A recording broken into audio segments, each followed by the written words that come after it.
শুনবে তোমরা? Freedom, freedom is our birth right. স্বাধীনতা আমাদের জন্মগত অধিকার। 1947 সালে ব্রিটিশকে তাড়িয়ে আমরা স্বাধীন হয়েছিলাম। আর আজ 2025, আমাদের দেশীয় ব্রিটিশদের জন্য আজ আমরা সর্বশান্ত হয়ে গেছি। কে আপনি? আমি জানি না তো। ও হ্যাঁ, আমি ভারত মায়ের সন্তান। আপনার বাড়ি কোথায়? আমার বাড়ি এই ভারতবর্ষ, আমার বাড়ি। তোমরা তোমাদের সব ছেলে মেয়েকে কি স্কুলে পাঠাও? তারা কি পড়াশোনা করে? করে না। যে দেশের 80% মানুষ দুবেলা পেট পুরে দুবেলা খেতে পায় না, তাহলে আমরা কিসের স্বাধীন? লোকটা শিক্ষিত মনে হয়, কিন্তু মাথাটা ঠিক নেই। কথাটা ঠিক বলছেন। ছেলে মেয়েদের স্কুলে পাঠাবেন, স্বাধীনতার কথা বলবেন, স্বাধীনতা সংগ্রামীদের জীবনী বলবেন, তবেই তো তারা ভালো মানুষ হবে, দেশকে ভালোবাসতে শিখবে।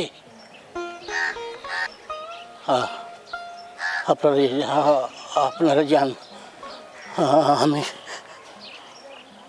বড় ক্লান্ত, ক্লান্ত। মা, লোকটা মনে হয় কিছু খায়নি। ওনাকে আমাদের বাড়ি নিয়ে চলো। শুনছেন? বলছিলাম, আপনাকে দেখে না খুব ক্লান্ত মনে হচ্ছে। এই পাশেই আমাদের বাড়ি, যাবেন? যদি আপত্তি না থাকে চলুন না, ওখানে গিয়ে একটু বিশ্রাম নেবেন। হ্যাঁ দাদু, চলো আমাদের বাড়ি। তোরা ভারত মায়ের সন্তান, সত্যি আমাকে নিয়ে যাবি? হ্যাঁ, তাই তো বলছি, চলুন। এই কালু, দাদুকে ধরতো, চলুন। চল তাহলে, তোদের সঙ্গেই যাই।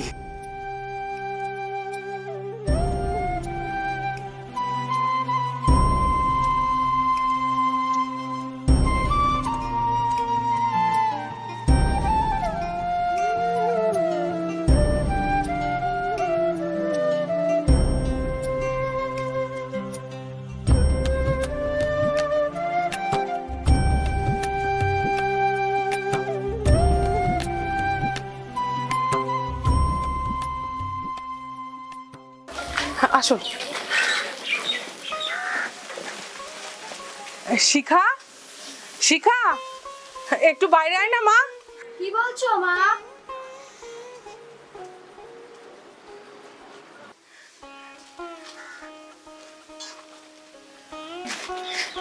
এই দেখ মা, কাকে নিয়ে এসেছি, তোদের মাস্টার দাদু। দাদুকে একটু বসতে দে। কি বললে তুমি? মাস্টার? না দাদু, বসো। হ্যাঁ দাদু, দিদি, দাদুকে একটু জল দে তো। হ্যাঁ দিচ্ছি। এটা আমার মেয়ে শিখা, আর ছেলে কালু। এই না দাদু, জল।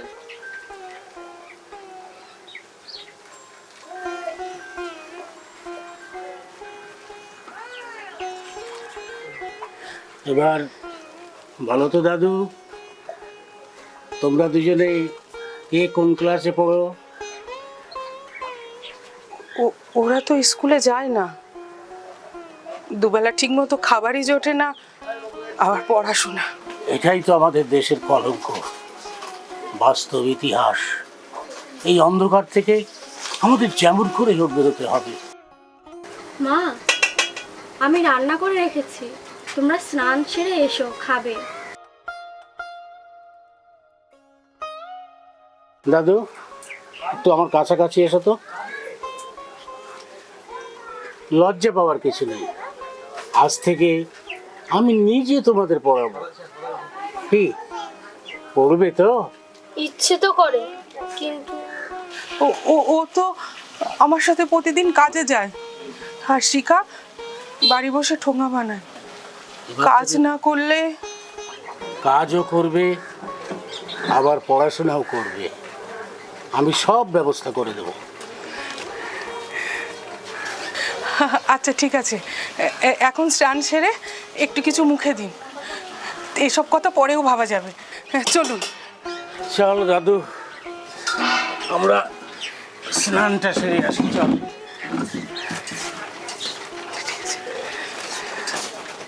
আজকে ভালো করে খেলবো, হ্যাঁ? যদি ভালো করে ভোম্বল মিষ্টি খাওয়া, যদি জিততে পারি তাহলে ভোম্বল মিষ্টি খাওয়াবে। আর মিষ্টি খাওয়ালে আজকে ভালো পারি। হ্যাঁ, অত কষ্ট করে খেলে ওরা কিন্তু আমাদের মিষ্টি খাওয়ায়।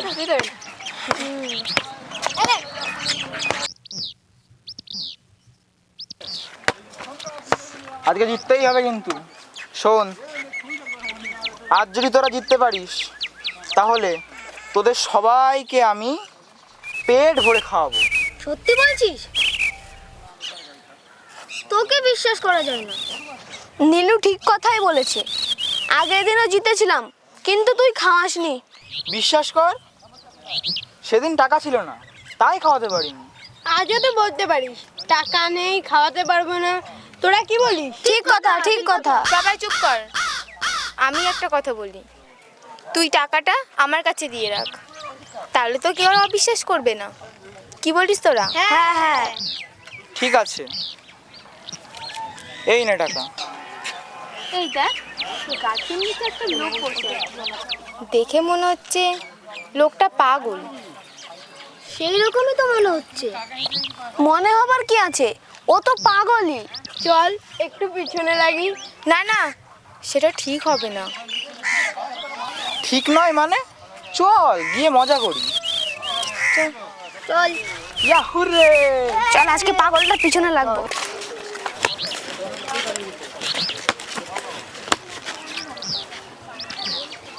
পাগল পাগল পাগল পাগল। এই চুপ! You think me a mad? পাগলটা বলা কি? Stop! You know, everybody is mad. ও বাবা, জ্ঞান দিচ্ছে। আবার ইংরেজিও বলছে। তার মানে শিক্ষিত পাগল। Tell me, who said this? তোমরা ফুটবল খেলতে যাচ্ছ? তোমরা জানো, একজন বিখ্যাত মানুষ বলেছিলেন, ফুটবল খেলায় গীতা পাঠের থেকেও লাভ বেশি। এতে শারীরিক এবং মানসিক বিকাশ হয়। স্বামী বিবেকানন্দ এই কথাটা বলেছিলেন। এই রে, আবার জ্ঞান দিচ্ছে। পাগল পাগল পাগল। এই কি করছিস তোরা এখানে? আর ওনাকে এইভাবে বিরক্ত করছিস কেন? এই তোরা কি জানিস উনি কে? আমরা একটা ভালো মানুষকে তোদের বিরক্ত না করলে তোদের পেটের ভাত হজম হয় না, না? আসুন, চলুন, আপনি বাড়ি চলুন। Wait.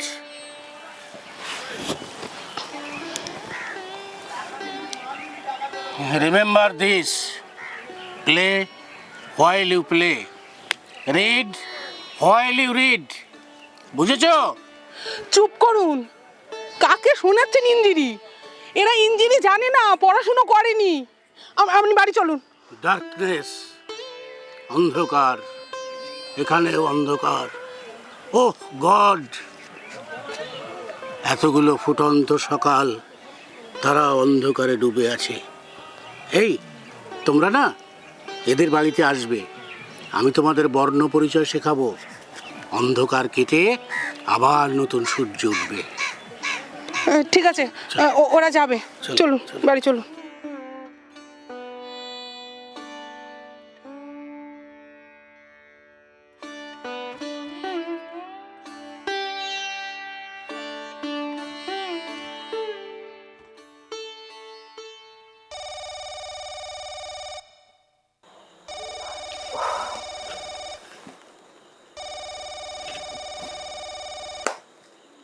Hello, good morning.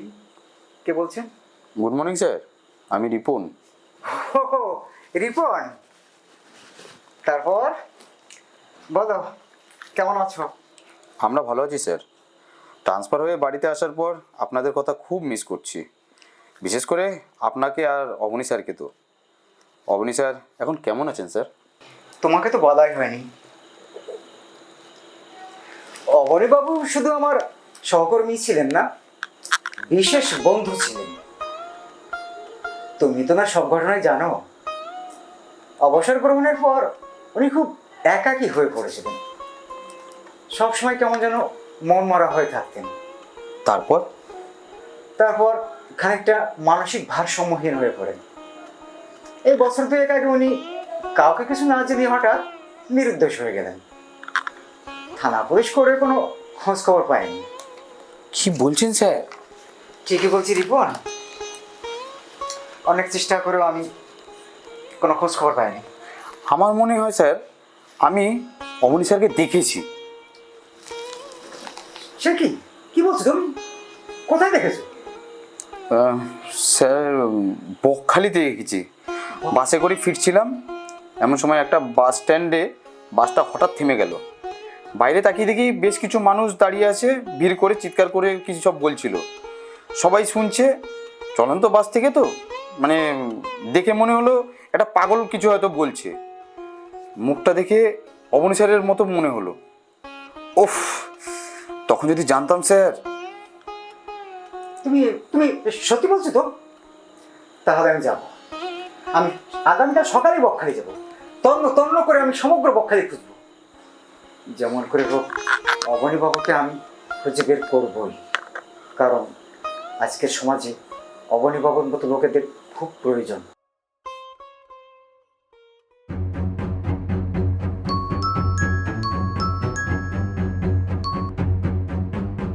Hello mister Dutta, ভালো করে শুনুন।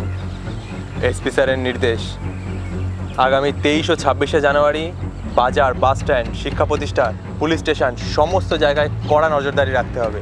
দরকার হলে আপনি নিজে গাড়ি নিয়ে সেখানে যাবেন, আর ইমিডিয়েট সেই জায়গাগুলোকে ফোর্স ডিপ্লয় করে দিন, একটিও যেন বাদ না যায়। মাথায় রাখবেন, জনগণ ও দেশের নিরাপত্তা সবার আগে, এতে যেন কোনো গাফিলতি না হয়। ওকে ওকে, রাখছি। এই লক্ষ্মী, শুনেছিস ওই পারুল কাকিদের বাড়িতে একটা নাকি লোক এসেছে? লোকটা নাকি পাগল। আবার পাড়ার কেউ কেউ বলছে লোকটা পাগল হলেও নাকি শিক্ষিত, লেখাপড়াও জানে। হ্যাঁ শুনেছি, পাড়ার চারিদিকে তো ওই লোকটার কথাই ভেসে বেড়াচ্ছে। আর তাছাড়া শিখাই তো বললো ওর দাদু নাকি বাড়িতে একটা স্কুল বসিয়েছে, পাড়ার সবাইকে নাকি লেখাপড়া শেখাবে। এই, আমরাও শিখতে পারবো? লোকটা বলছে ছেলে মেয়ে বুড়ো বুড়ি সবাইকে শেখাবে। কিন্তু কি করে হবে? সবাই তো গরিব, সবাই কাজ করে, সময় পাবে কখন? কাজের শেষে যে যখন সময় পাবে তখন শেখাবে। আর বই খাতা তো লোকটাই তো দিচ্ছে। তাহলে চল আমরা ভালো করে আরেকবার গিয়ে শুনে আসি। আমরা আগের দিন এই বর্ণগুলো লিখতে এবং পড়তে শিখেছিলাম, মনে আছে তো? Good, very good. কি গো মা, তোমরা দূরে কেন? কাছে এসো, এখানে বসো। তোমাদের নাম কি? আমার নাম গীতা। আর আমার নাম লক্ষ্মী। বাহ, খুব সুন্দর নাম। শিক্ষা ও শিক্ষার্থীর মিলনের মধ্য দিয়ে নতুন যুগের সূচনা হবে। আমরা শিখতে পারবো তো? আমরা লিখতেও পড়তে পারবো? নিশ্চয়ই পারবে। এই বিরাট পৃথিবীর পাঠশালায় তোমরা তো কত কিছুই জানো। প্রকৃতির গাছপালা, ফুল ফল, পশু পাখি, কত কিছুর নাম তোমরা জানো। সেই নামগুলো আমরা এখানে এসে লিখতে এবং পড়তে শিখব, যাতে তোমরা নিজেরা দেখে দেখে লিখতে এবং পড়তে পারো। গীতা ভালো গান গাইতে পারে। তাই কারো কাছে শিখেছো? না, এমনি শুনে শুনে। বাহ, প্রকৃতির দান। আচ্ছা মা, তুমি একটা গান করো তো। তুমি নির্মল করো মঙ্গল করে, মলিন মর্ম মুছায়ে। তুমি নির্মল করো মঙ্গল করে মলিন মর্ম মুছায়ে তব পূর্ণ কিরণে দিয়ে যাক মন মোহ কালিমা ঘুচায়ে মলিন মর্ম মুছায়ে।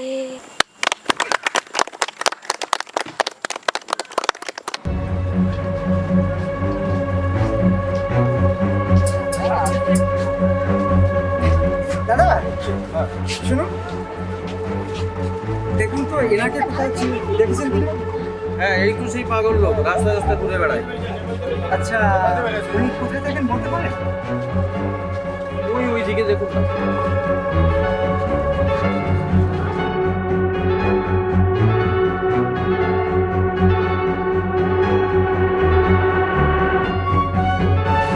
দাদা দেখেন তো এনাকে দেখেছেন কিনা? এই যে ভাই, এই যে ভাই, ভাই ভাই দেখো তো এনাকে মানে দেখেছো কিনা এখানে? দেখি। আরে এ তো সেই টাকাটা মালটা, দেখুন রাস্তায় কোথাও ঘুরছে।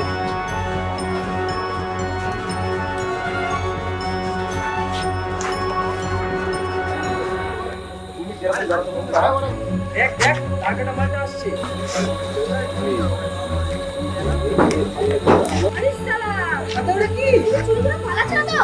ধর ধর ধর ধর। কি আছে?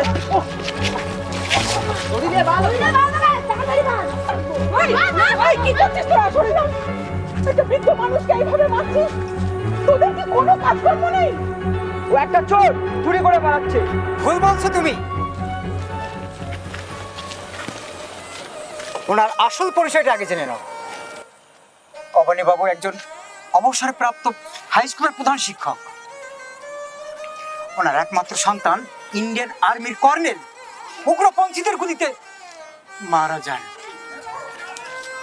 আর সেই সব সহ্য করতে না পেরে ওনার স্ত্রীও মারা যান। আর সেখান থেকে উনি মানসিক ভারসাম্যহীন। আপনি কে? আমি ওনার সহকর্মী ছিলাম। অবনী বাবু, অবনী বাবু আমায় চিনতে পেরেছেন? আমি রতন, ওই আপনার স্কুলের বাংলা শিক্ষক। ওনাকে হাসপাতালে নিতে হবে। হ্যাঁ, এই একটা গাড়ি ডাকো। দেখি আপনার ব্যাগে কি আছে। আগে ওনাকে হাসপাতালে নিয়ে যেতে হবে। দেখি দেখি দেখি আপনার ব্যাগে এসব কেন? 23শে জানুয়ারির পর এই জাতীয় পতাকা সারা পথে পথে ছড়িয়েছিল। লোকেরা পা দিয়ে মালিয়ে যাচ্ছিল, তাই আমি ওগুলোকে খুবই সযত্নে আমার কাছে রাখছিলাম। ওনাকে ডাক্তার দেখিয়ে থানায় আসবেন, আর আমি দেখছি এদের কি করা যায়।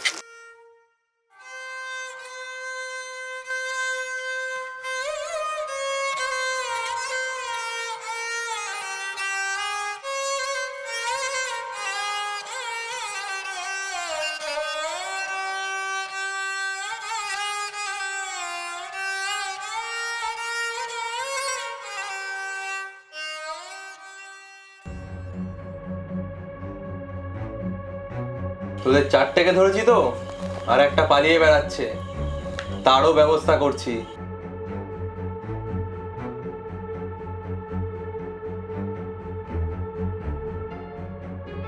আসুন।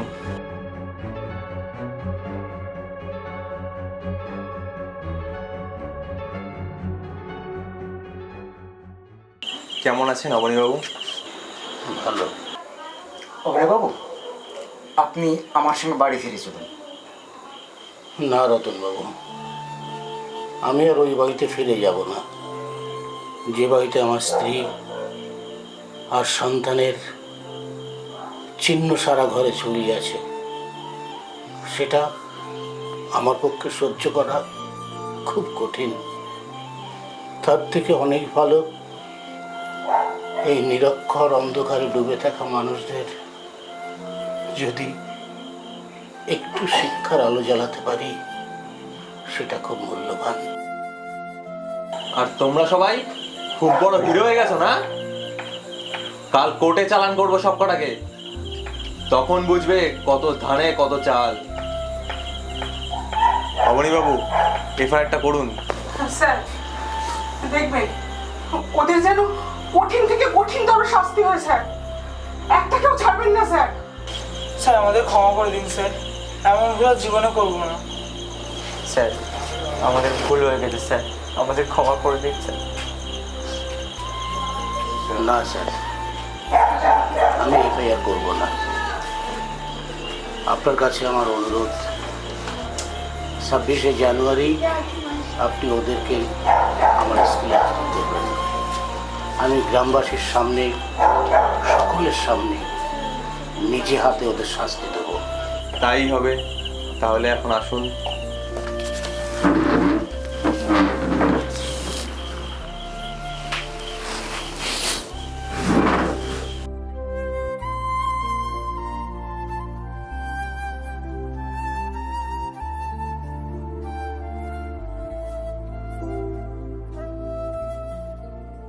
আজ 26শে জানুয়ারি প্রজাতন্ত্র দিবস।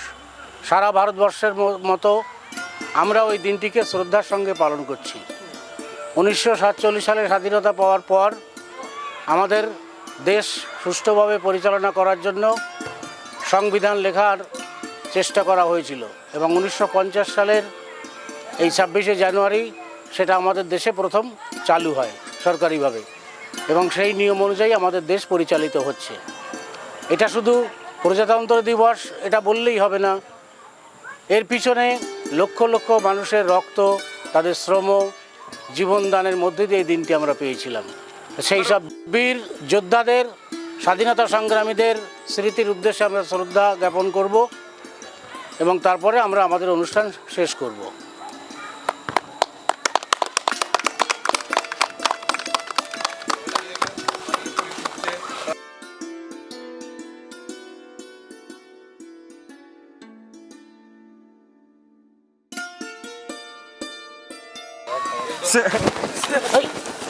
স্যার আমাদের ক্ষমা, আমরা যে ভুল করেছি তাদের জন্য আমাকে ক্ষমা করে দিন। তার জন্য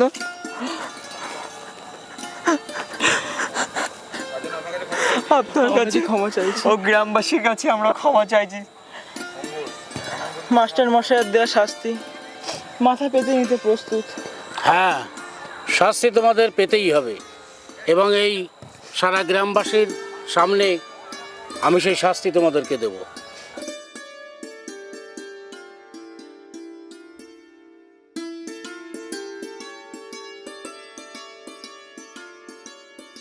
এটা হাতে নিয়ে প্রতিজ্ঞা করবে, আজ থেকে তোমরা নিয়মিত এখানে আসবে এবং শিক্ষা গ্রহণ করবে। এসো।